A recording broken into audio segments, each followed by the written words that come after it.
Bartzokis. Kristen's going to share with you some of the things from her book. She was a twister gymnast, and I was lucky enough to coach her 23 years ago. One of the highlights of coaching Kristin, she was a wonderful athlete, and her notable for me is I remember Kristin was one of the first athletes in the USA Gymnastics Junior Olympic program in compulsories to score a perfect 10-0 on the floor. That's pretty cool. So without further ado, Kristin Bartzokis. Alright, so thank you guys. First I want to thank Randy and all of American Twisters for hosting this. Originally when I was trying to figure out where I wanted to have my book launch, this is the place that got me the most excited. I started with American Twisters when I was only 4 years old, and it gave me the foundation that I needed to succeed in life. So I was born with Treacher-Collins syndrome, which affects the formation and the development of the facial bones. So when I was born, I really didn't have cheekbones or a chin. My eyes drooped downwards, and my ears are really small and malformed, and I don't have ear holes. So I have to wear a special kind of hearing aid that goes around the top of my head. So I've had over my years 10 reconstructive surgeries to build up the bones in my face, and it made me, look a little bit more ordinary, which was awesome.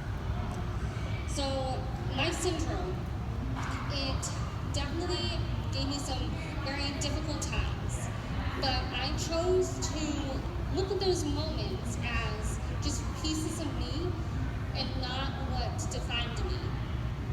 So gymnastics, in particular here at American Twisters, it really gave me a sense of confidence to believe in myself. And it all started when I first walked into Twisters my very first day, and I met the then owner, Tim Rand. And my mom walked up to Tim, introduced me to Tim, and kind of explained a bit about my condition and about my hearing aid. And Tim's initial reaction was just a very nonchalant, like, oh, so what? She's a gymnast. And that reaction right there told me that I was not going to be treated any differently than any of the other gymnasts. And Tim made a point to have all of the coaches just not set lower expectations for me. And that really allowed me to thrive in the sport that I loved.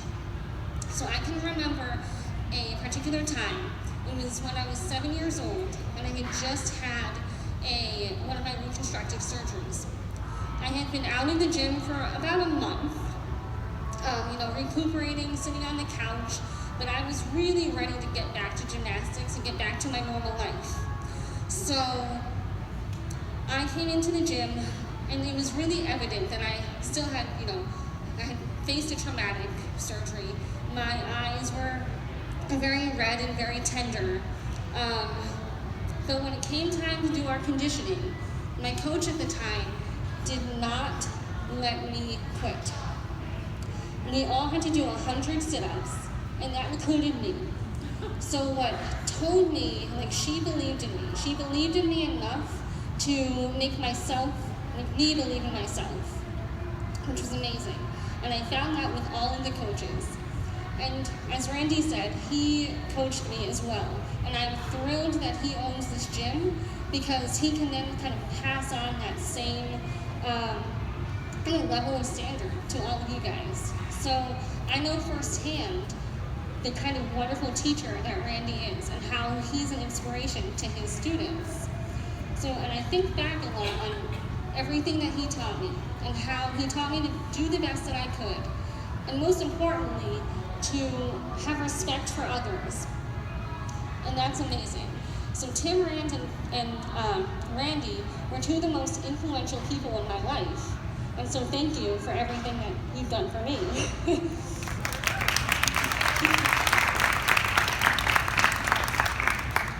So it really wasn't only the coaches, it was also my fellow teammates.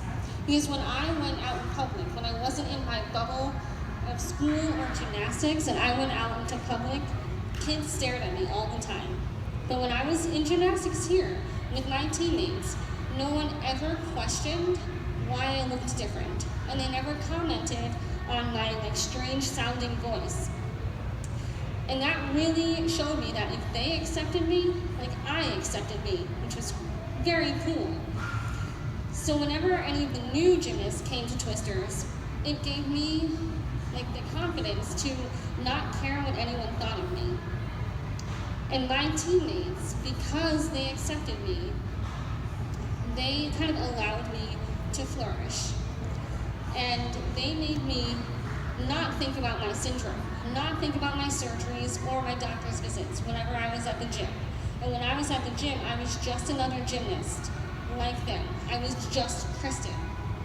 And that really allowed me to become the best gymnast that I could because nothing else was on my mind. So my parents always taught me that my syndrome, it wouldn't and shouldn't define me. It shouldn't be the thing, it shouldn't limit my abilities for any reason. But gymnastics was the thing that actually showed me that that was true.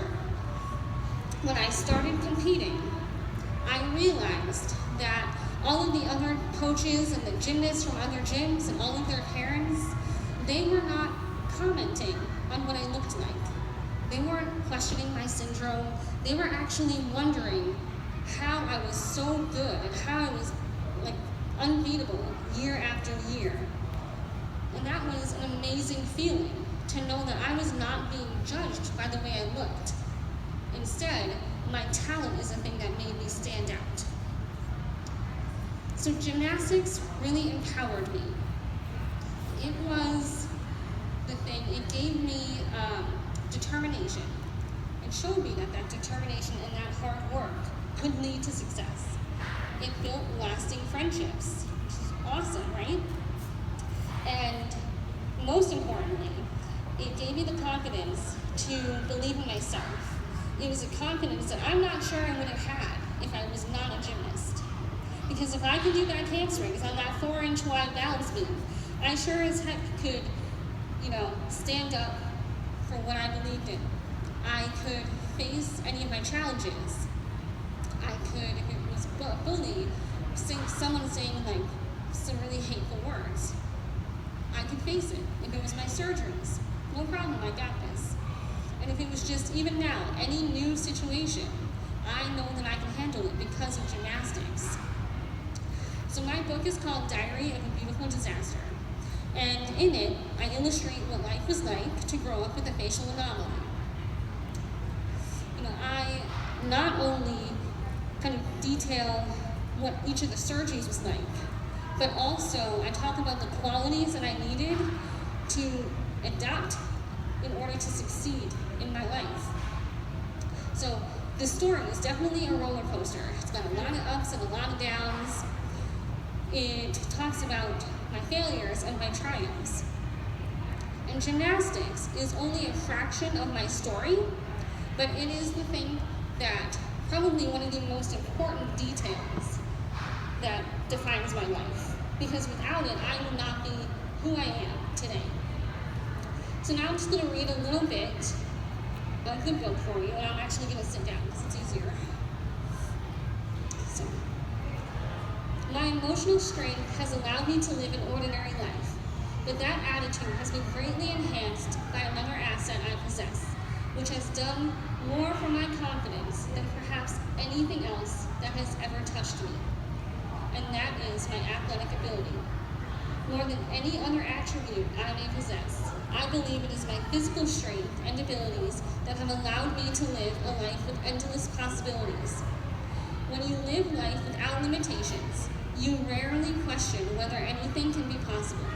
Instead, you take steps to make things possible. You achieve more because you're open to more. My door to possibility opened the moment I enrolled in gymnastics. I immediately felt drawn to athletics, though at the time I was unaware of the tremendous impact it would have on my life. The more I endured with my operations, the more I focused on becoming a stronger, more powerful athlete. I vowed that my physical strength would become my greatest tool for breaking down stereotypes. Gymnastics sat at the forefront of this mission.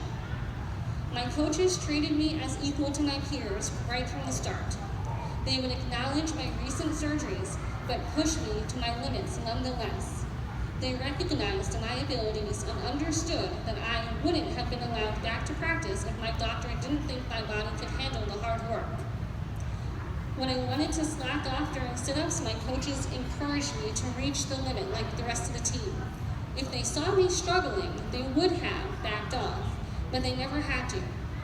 I kept up with my teammates because weakness wasn't a good look at me. My athleticism was one of the ways I obtained respect I demanded. It's one of the reasons I led a bully-free life as a child. I was physically more capable than my classmates and made sure they knew it. I always pushed myself to do the most pull-ups during the annual physical fitness tests, even surpassing the boys. I'm sure you all know that, because you all can do a ton of pull-ups. I wouldn't stop at the minimum requirement to earn the highest ranking patch. I had to crush everyone else. Why? Simply because I could. By doing so, I stated a point. Respect me. My strength commanded attention. I was thought of as the girl to beat, and not the girl with the weird face. I was the girl who did ninjas, back handsprings, not the girl who had surgeries. I was Kristin, not Treacher Collins. Athletics gave me a chance to shine my brightest and prove my greatness. It emphasized strength while nurturing the competitive spirit. It solidly displayed my abilities to anyone watching. I began to crave the physicality of sports. Athletics demanded attention by being visible and tangible, while art and intelligence focused more on quiet personal goals. Sports always appeared more boisterous, and that in-your-face obnoxious attitude was exactly how I planned to be noticed. I needed something physically challenging to overshadow my physical flaws. When I joined the competition team in gymnastics, I initially offered subpar performances and won only 2 ninth-place ribbons throughout the entire season. My parents hadn't realized that the summer prior to competition season, I should have been practicing gymnastics. Instead, they enrolled me in computer camp with the rest of my school friends. The following summer, my will to succeed led me to spend every waking hour at the gym. I trained privately with my coaches to perfect my weakest skills and practice on my own, even when I didn't have to. My muscles grew stronger and the skills became easier. I repeated level 4 and effortlessly won most of my competitions, thanks to the excessive training I forced upon my 9-year-old body. During competitions, parents from opposing teams were often overheard discussing the unfair advantage my team gained by having held me back for another year. It seemed I had people right where I wanted them, discussing my superior skills and not my syndrome. During the final meet of level 4, I achieved a victory that was a first in the state of Florida. I received a perfect score, a perfect 10. This meant I had performed my floor routine flawlessly without a single flexed foot, bobbling, or bent knee. It's near impossible feat to be perfect in anything, but I, a girl full of flaws, achieved perfection before anyone else. I tore down any lingering barriers between judgment and reality that day. Even in a time of tremendous triumph, my stoicism held the reins. As the scoreboard turned towards the audience, a thunderous reaction came from the crowd, drowning out every sound in the gymnasium. My coach thought the bleachers were caving in, but as the scoreboard turned to face my team, he realized the cause of the crowd's exhilaration. My team saw the perfect score and joined in on the commotion, as I sat there unfazed. I hugged my coaches and teammates, accepted their congratulations, and continued watching the other competitors as if nothing extraordinary had just happened.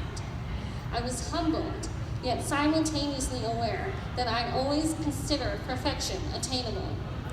Of course, I recognized the improbability, but I never doubted the possibility. That meet, I won every single event, including the all-around. I didn't even bother returning to my seat in between the awards presentations for the individual events. I wasn't arrogant, I was victorious. Being raised without limitations allowed me to push beyond any preconceived notions about a person with a physical anomaly, that I was weak, slow, stupid, or inconsequential. I was none of those things. I was raised to believe I could defy gravity, and I accepted that challenge. I proved myself that day by winning 5 gold medals. My total domination of the competition flattened critics, but the most impressive aspect of the day came with the realization that a girl with a hearing impairment earned a perfect score on the floor exercise, an event synchronized to music. This was the day that gymnasts, coaches, and judges from the state of Florida opened their minds to possibilities. I wasn't to be pitied for my syndrome. Despite wearing a hearing aid, I heard every single beat of the floor music and knew precisely how to execute each move. My perfection garnered lasting respect. Gymnastics instilled in me a drive that I might not otherwise have known possible. It taught me to find an ally in my physical strength, to fight for what I wanted, and to prove that I have nothing holding me back. From that point forward, I may have been recognized for my face, but I was remembered for my talent. So,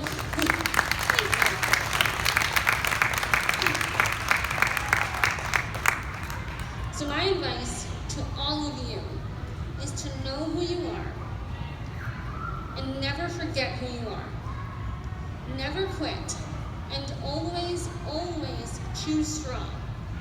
Because that's what I did, and it changed my life. So, thank you.